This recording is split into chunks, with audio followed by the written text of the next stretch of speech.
Now let me give you the spiritual side of the story.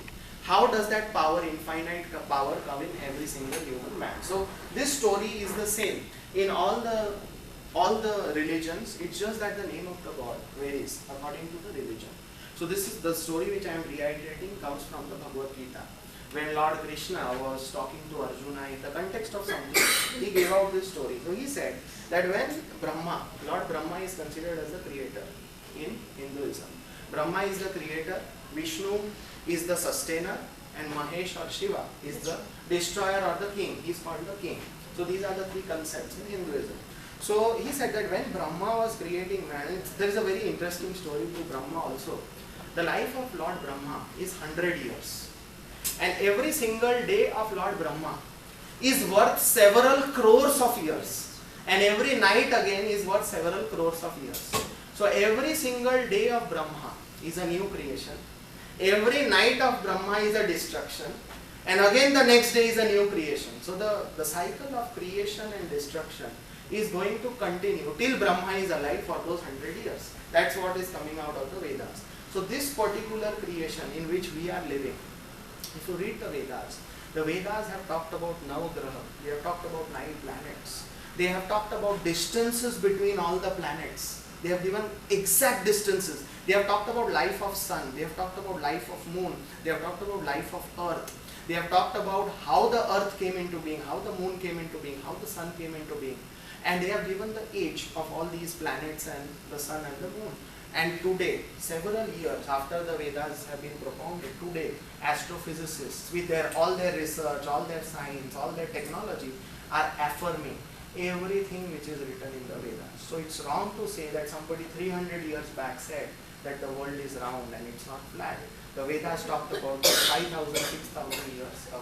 So that's why I said the Vedas are masterpieces of science. In fact, they are the first document of science which existed on earth, and the kind of knowledge which is there vis-a-vis astronomy. For example, Vastu Shastra comes from one of the Purans.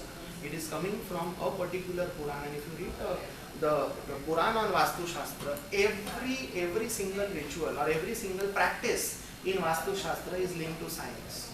So when they say the direction of the window should be here and the direction of the door should be here, it's all to do with the sun. So when the sun rises, the rays of the sun fall into your house and all the natural bacteria and microbes which could have impacted you and your family get destroyed in that sunlight. So that's where all the directions come into being. So everything is science, end of the day. So when I was reading, so this is what I am quoting from the Bhagavad Gita. So when Brahma created this Brahmand, this particular Brahmand in which we are living, man was his ultimate creation, the last creation. It all began from small insects to man. So when man was being created, he went to the other gods and he said that man is our ultimate creation. I am not going to create a superhuman being after this. So let's gift man with a few things which we have not gifted to the other animals. And because man will be living in a karmic cycle, so the karmic cycle, we will get to it later on, how the karmic cycle works. So let's gift man with a few tools which is going to empower him to build his karmic cycle and go through the cycle of life and death. So the first tool which he proposed to give to man was Vani, the power to speak, and that power was given. Then he said, let's also give man Buddhi, which is the power to think or wisdom, which is not there in other animals. The third power which he proposed to give to mankind was that Tathastu power, which exists in all the gods. The power with which they can turn stone into gold.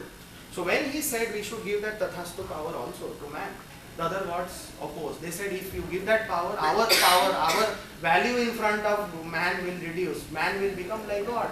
And the more dangerous problem is, it is like empowering a monkey with a gun. Man will misuse that power more than use it to his advantage. So we should not give this power. So there was a conflict. So that's where they went and sat before the greater lords, and Lord Krishna in Hinduism is considered as a super god. There are 7 loks in heaven. The 7th lok is called Krishna lok as per Hindu mythology. That's the place where Krishna stays. That is the official residence of Krishna. And not till date, even his wife, his mother, his father, his brothers have not got entry into Krishna lok. So he is considered as a god so perfect that only he deserves to stay in Krishna lok. So Krishna is considered as the supreme lordship within Hindu mythology. So they went to Krishna and they said, we have this problem. So Krishna said, no, we should give this power to man, but let's make it rare. Let's give it to him in such a way that only the deserving man uses that power. So then there was a deliberation. How do we make it rare? So one god suggested, let's put it on the peak of the highest mountain on earth. Another god said, let's put it in the depth of the deepest ocean. A third god said, let's put it in a dense forest, which is infested with animals and lions and tigers. So let's make it rare like that. So Krishna said no. By doing all that, still several people will be so smart. They will circumvent, they will discover things, they will make helicopters to reach the peak of the tallest mountain, they will make submarines to reach the depth of oceans, and they will unleash that power. And if one man unleashes that power, he will make the way for everybody else also to unleash that power. So these are not rare ways of making it rare. We should make it rare by putting that damn power in every single human mind. Human beings will be so confused. One day they'll reach a level where they'll go across the whole Brahman. Today we have already reached Mars. A day will come when we will go across the whole Brahman. We will go several light years away from our galaxy, see everything around the Brahman, and again come back on Earth. Man will reach that level, but man will not peep into his mind. The man as such will be so confused, he will see everything outside but never see within. The deserving man will see within. The deserving man will see the God within, and that is the man who will unleash that power and get everything in his life. From that day onwards, every human being is blessed with two kinds of souls. One is called the Jivatma, or the atomic soul, which is to do with your existence.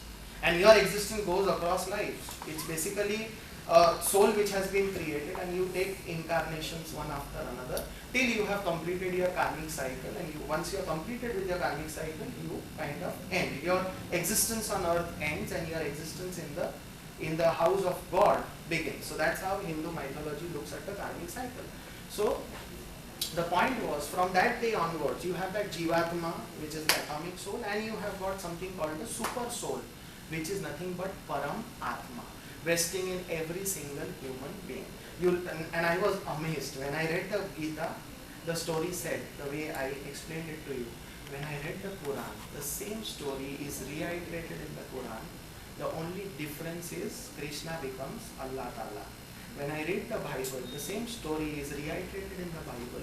The only difference is Krishna becomes God. The word God is substituted for Krishna.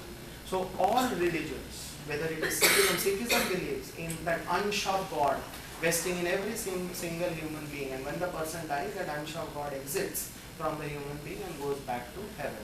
Buddhism believes in reincarnation and that element of God vesting in every single human being. So they have given different names. Hinduism has called it Paramatma, you may call it willpower, you may call it subconscious mind. But the short point is, from that day onwards, that divine power vests in every single man. So man was gifted with these three tools, Vani, Buddhi, and that infinite power within, near infinite power within, with which he was supposed to build his karmic cycle. And based on his karma, based on his deeds, which he does with his Buddhi, Vani, and that infinite power within, he is going to attain salvation in his life. So I hear people say many a times, ये हमसे भगवान करवा रहा है. God is not making you do anything. God has given you those three tools, and He has said you have to lead your life with those three tools. He has empowered us with near infinite power, and those three tools are our slaves. If you look at every result which happens in your life, or every happening in your life, it's by virtue of your buddhi, it's by virtue of your vani, and it's by virtue of you using your willpower. Wherever you are in life today is because of these three powers which God has gifted you with. So God does not make you do anything.